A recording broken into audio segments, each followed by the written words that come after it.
Dans 5 minutes, la revue de presse d'Olivier Delagarde. D'abord, nous sommes mercredi. Vous retrouvez la signature Europe 1, Édouard Tétrault. Bonjour Édouard. Bonjour Alexandre, bonjour Marion, bonjour Fanny. Votre contre-proposition cette semaine, elle est plutôt martiale. Alexandre, si vous voulez la paix, préparez la guerre. Mais ce week-end, dans le sublime château de Montgeoffroy, j'ai découvert une devise aussi belle que les fameuses statues des Constance, Virginie et Guénel qu'on contemple là-bas.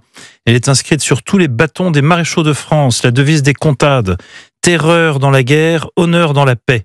Notre problème, c'est que nous n'avons plus de maréchaux depuis 55 ans et que nous manquons cruellement de bâtons, de munitions, de missiles, de drones pour faire la guerre et mériter la paix et notre liberté.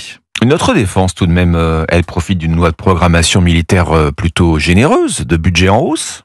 Eh bien non, justement. On nous raconte des sornettes. Les chiffres sont affligeants dans un monde qui se réarme partout à toute vitesse.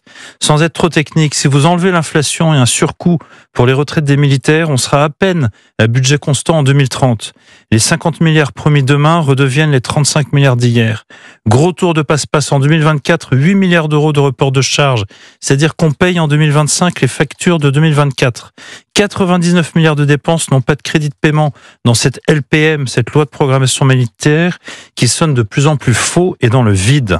La vérité des prix, c'est qu'il y a tellement peu d'argent frais pour la défense, malgré les efforts réels et remarquables du ministre Sébastien Lecornu, que les commandes d'armement de l'État en 2025 vers les industriels, c'est... Et les drones, Édouard Tétrault, les missiles ? Ben non, c'est zéro, Alexandre, non. Zéro pointé, des miettes à mi-année. Nous allons faire la guerre avec des mots et des discours, pas de commandes d'armement. À cause de Bercy et l'Élysée, nous avons 0 nouveaux drones, missiles, munitions pour affronter ce qui vient.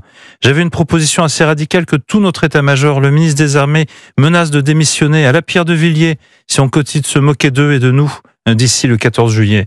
Pierre de Villiers, pour mémoire, est parti parce qu'on lui avait menti sur 900 millions, 10 fois moins qu'aujourd'hui. Alors j'affine ma proposition à messieurs Macron, Bayrou, Lombard de faire cesser ce cirque et de mettre 30 milliards d'euros d'argent frais sur la table avant le 14 juillet. C'est à peine 5% de la sécurité sociale.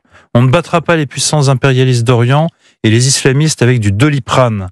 Hissons-nous à la hauteur de nos militaires, des 341 maréchaux que compte la France depuis 1000 ans et tous ceux qui sont morts pour la France depuis 1500 ans qu'elle existe. Mais Édouard Tétrault, votre contre-proposition dans le magazine JD News, à la une cette semaine, focus sur la méthode de la première ministre italienne Giorgia Meloni. Excellent mercredi matin.